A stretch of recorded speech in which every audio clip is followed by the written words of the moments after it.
जैसे वसीम उसके साथ मजाक करता है ना कि सारा दिन जो है ना तू चलता रहता है ये रात को भी चलता रहता है। मैं यही बताना चाहता था अपने व्यूअर्स को कि जो ठेका कोई भी हमारा व्यूअर्स फाइनल करे तो 150 140 से लेकर 150 तक फाइनल करे।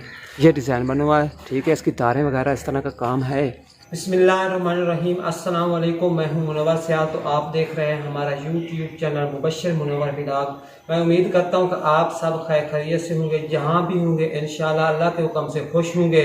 तो मेरी दुआ है कि आप जहां भी रहें हमेशा खुश रहें, मुस्कुराते रहें। तो आज का व्लॉग शुरू करते हैं। तो आज का व्लॉग कुछ इस तरह का होने वाला है, जैसा कि आपको पता है कि अम्मा जी और भाई वसीम और भाई लियाकत और भाई की वाइफ यानी कि हमारी भाभी वो उधर लाहौर गए हुए हैं। तो कुछ तबीयत जो है ना शवेज़ की ख़राब थी, तो जिसकी वजह से ना अम्मा और भाई वसीम जो इधर से ना वो लाहौर चले गए थे। तो माशाल्लाह अल्लाह की मेहरबानी से, अल्लाह के फजल और करम से शवेज़ माशाल्लाह ठीक है। तो आज जो है ना वो सब घर आने वाले हैं। आज का व्लॉग इस तरह का है कि ये जहाँ मैं खड़ा हूँ तो आपको पता होगा कि ये जो कमरा है भाई लियाकत का कमरा है। तो जब भाई लियाकत आप लाहौर वाले घर चले जाते हैं तो इस कमरे में भाई सदाकत जो है ना वो सोते हैं। तो आज का व्लॉग इस तरह का है कि भाई सदाकत जो है सोते हैं तो सारा जो कमरा है ना वो बिखरा पड़ा हुआ है। तो मैंने यही सोचा कि क्योंकि पहले जो जिम्मेवारी थी वो अम्मा जी निभाती थी, क्योंकि अम्मा जी घर होती थी तो किसी औरत को बुला लेते या इस तरह या खुद यानी कि मिल के काम कर लेती थी। तो ये सारी जो सफाई और जो सारा कमरा बिखरा हुआ होता था ये वो इस काम को संभाल लेती थी।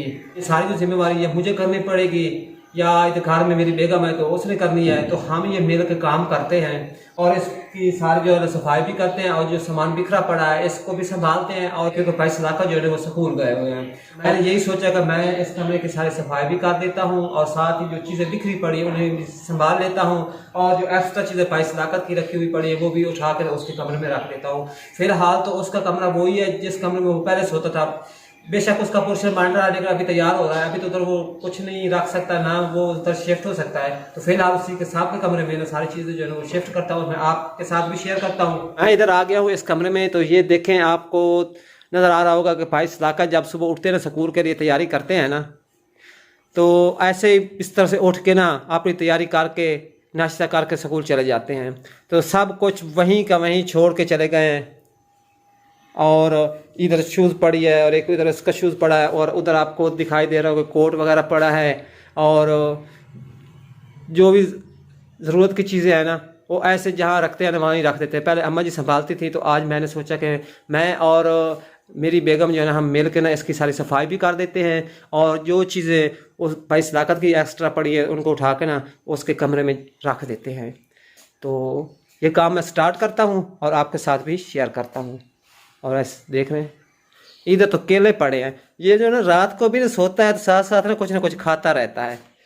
ये देखें, ये उसने मूंगफली रखी हुई है, ये भी उठाने हैं साफ ज़हर।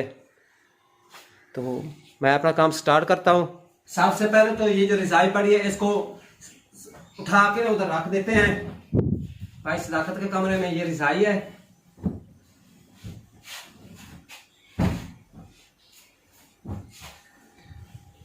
ये काम मैं ना पहली दफ़ा कर रहा हूँ, बड़े अरसे के बाद कर रहा हूँ। जब छोटा होता था तो करता हूँगा, मुझे तो नहीं याद, लेकिन जब से बड़ा हुआ तो मैंने कभी काम नहीं किया। क्योंकि अम्मा जी होती थी या घर में बेगम होती है तो सारा जो काम है ना मेरे साथ मेरी बेगम जरूर हेल्प करेगी, वो काम करेगी, फिर मैं आपके साथ शेयर करूंगा। और सबसे पहले तो मैं इसकी रज़ाई जो है वो उठा के उधर रख देता हूँ।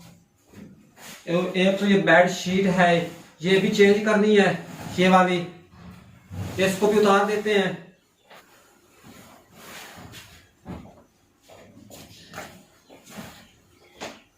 और ये जो तकिए हैं इनके कवर भी उतार देते हैं।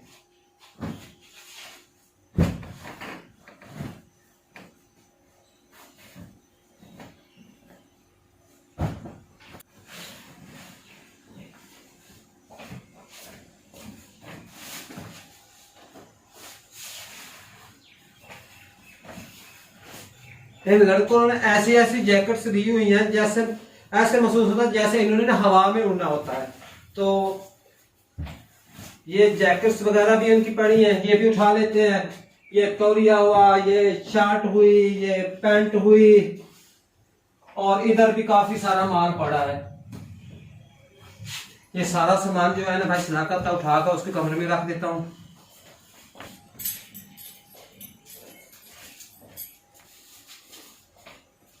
ये उसके रात के बचे हुए 2 केले पड़े हैं और ये मूंगफली के छिलके हैं, ये भी मैं उठा के ना उधर उसके कमरे में रख देता हूँ। हो सकता है कि कोई ना कोई दाने मिल जाए उसको रात को फिर।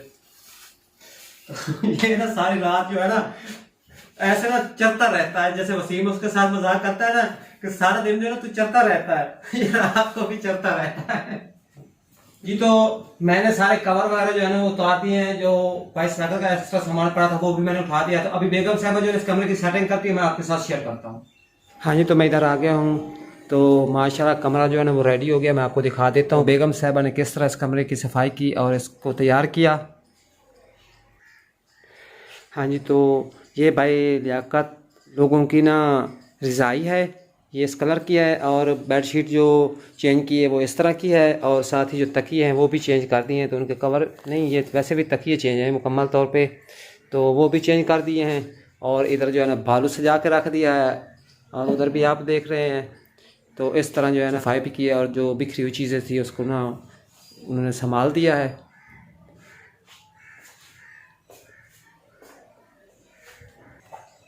हाँ जी, तो ये देख रहे हैं आप जो है ना सारे कमरे की जो है ना सफाई कर दी अच्छी तरह और जो बिखरी हुई चीज़ें थी वो भी उठा के ना उधर रख दी हैं। तो उम्मीद है कि आपको ये अच्छा लगा होगा आज का हमारा ये काम। अम्मा जी तो घर पर थी नहीं क्योंकि ना भाई लोगों के साथ उन्होंने आना है, तो वो घर आने वाले ही हैं अभी इंशाल्लाह, तो वो आ जाते हैं इंशाल्लाह। तो उम्मीद है कि अम्मा जी भी खुश होंगी।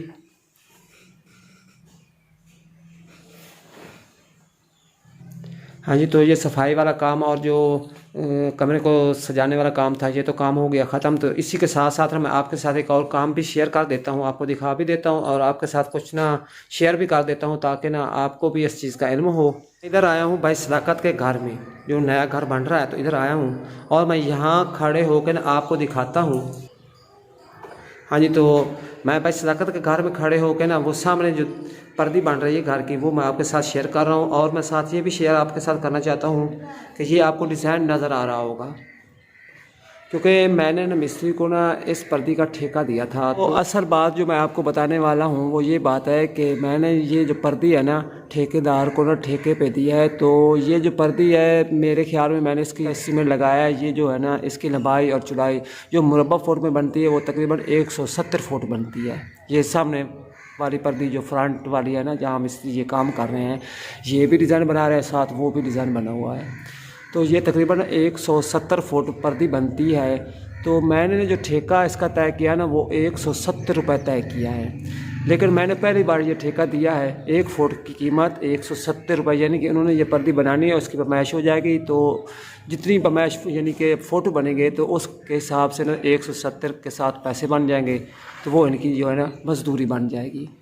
लेकिन मैं असल बात ये शेयर करना चाहता हूँ क्योंकि मैंने तो इसका ठेका दिया 170 रुपये के हिसाब से, लेकिन असल में बात यह है कि मैंने फिर एक एस्टीमेट लगाया कि मिस्त्री कितने दिन इस पर काम करते हैं और मज़दूर कितने हैं इस पर काम करेंगे, मिस्त्री इस पर कितने दिन काम करेंगे और मज़दूर कितने दिन काम करेंगे। और फिर मैंने ना उस चीज़ का हिसाब लगाया है कि जो मिस्त्री इस पे तकरीबन 11 से 12 दिन मिस्त्रियों ने एक मिस्त्री काम करता है इस पर्दी पे और एक मज़दूर जो 11 दिन है ना वो काम करता है इस पर्दी पे।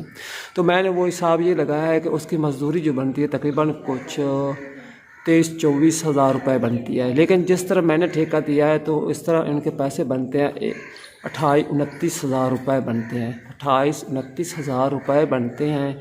तो मैंने यही सोचा कि अगर कोई भी हमारा व्यूअर इस तरह की डिज़ाइनदार पर्दी बनवाए तो मैंने तो 170 रुपये के हिसाब से इनको पैसे दिए हैं, लेकिन जहाँ तक मेरा ख्याल है कि ये 140 से 150 रुपये तक कोई हमारा व्यूअर्स डिज़ाइनदार पर्दी इस तरह की बनवाने लगे तो वो 140 से लेकर 150 रुपये तक जो है ना वो ठेका फाइनल करे 1 फीट का। क्योंकि मैंने पहली बार ठेका जो है ना इनके साथ फाइनल किया है ना थोड़ा सा ना ज़्यादा पैसों में ये ठेका फाइनल किया क्योंकि मुझे पता नहीं था, लेकिन मैंने फिर कुछ एस्टीमेट भी लगाया बाद में और फिर मैंने इधर जो मिस्त्री ने काम किया तो फिर उसका भी आइडिया लगाया। फिर जहाँ तक मैं पहुँचा हूँ तो मेरा ये अंदाज़ा पहुँचा है कि 140 से लेकर 150 रुपये फुट के हिसाब से जो है ना ठेका फाइनल करें। अगर कोई हमारा व्यूअर्स कोई इस तरह की पर्दी या डिज़ाइनदार दीवार बनवाना चाहता हो, लेकिन वो स्पेशल जो छत पे पर्दी बनाई जाए तो उसका, जो अगर नीचे दीवार डिज़ाइनदार बनाई जाए तो उसका और रेट होगा और इसका और रेट है, क्योंकि जो नीचे दीवार बनानी होती है वो एक तो आसान होती है, नीचे खड़े होकर बनाती है, इधर पैड लगाना और सामान को ऊपर ले जाना, जैसे ईंट सीमेंट वगैरह, इधर ज़्यादा काम होता है छत पे। तो जो नीचे काम है ना वो काम थोड़ा आसान होता है, उसका और ठेका होता है और इसका और ठेका होता है। तो लेकिन मैं यही बताना चाहता था अपने व्यूअर्स को कि अगर कोई भी भाई बहन अगर इस तरह की कोई डिज़ाइनदार पर्दी बनाए तो उसका जो है ना डिज़ाइन भी देख लें। माशाल्लाह जो है ना सारी दीवार पे काम हो रहा है। तो इसका ना 100 तो इसका जो ठेका कोई भी हमारा व्यूअर्स फाइनल करे तो 150 140 से लेकर 150 तक फाइनल करे, इससे ज़्यादा ना फाइनल करे, क्योंकि ना अगर 140 से लेकर 150 रुपये तक भी फाइनल होना तो तब भी ठेकेदार को ना पैसे बचते हैं। हाँ जी, तो ये आप पर्दी देख रहे हैं, मैं करीब से आपको दिखा रहा हूँ। ये डिज़ाइन बना हुआ है, ठीक है, इसकी तारें वगैरह इस तरह का काम है, लेकिन 140 और 150 रुपये में अगर फाइनल हो तो ठेकेदार का नुकसान नहीं होता, उसको फिर भी पैसे जो है ना वो बचते हैं।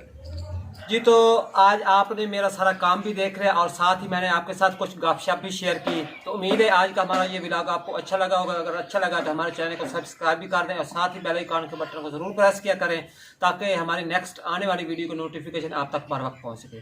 तो इसी के साथ मुझे इजाज़त दीजिए, दुआ में याद रखिए। अल्लाह हाफिज़।